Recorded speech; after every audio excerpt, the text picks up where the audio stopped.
Ekskluziv olaraq Roy.az sayti üçün.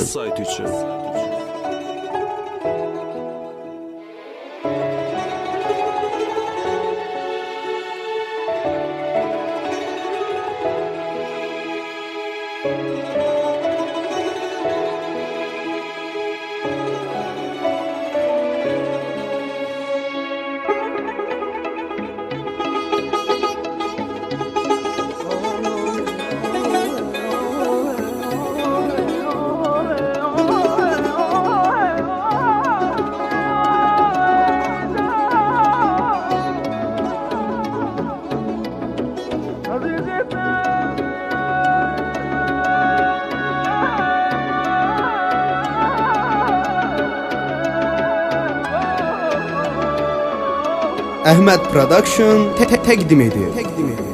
مشک فشان میکنم نیت جان میکنم زیر قدم های تو داغ به دل میکنی از چه خجل میکنی این دل شیدای من مشک فشان میکنم نیت جان میکنم زیر قدم های تو داغ به دل میکنی از چه خجل میکنی این دل شیدای من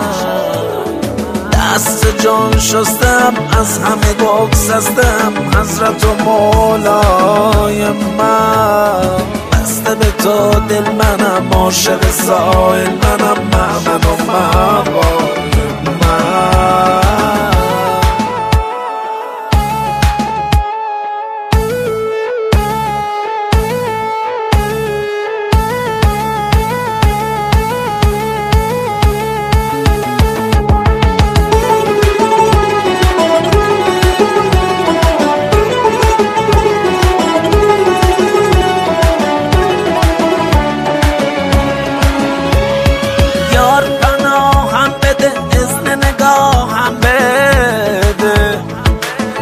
تماشای خود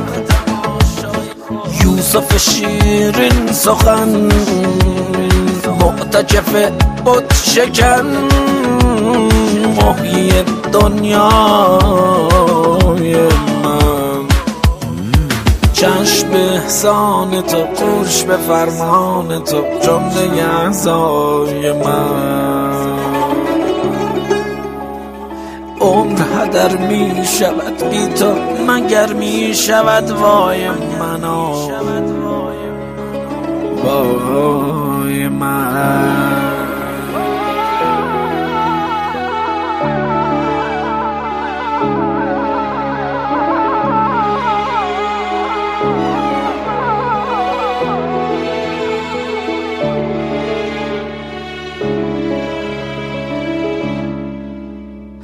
چشم به احسان تو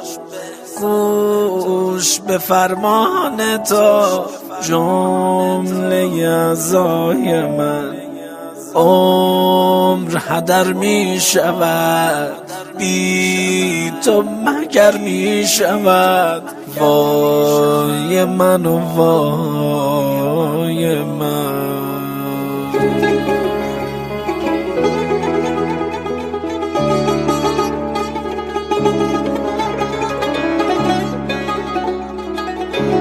Əziz dinləyicilər, ən yeni mahnıları yalnız Roy.az saytından yükləyə bilərsiniz.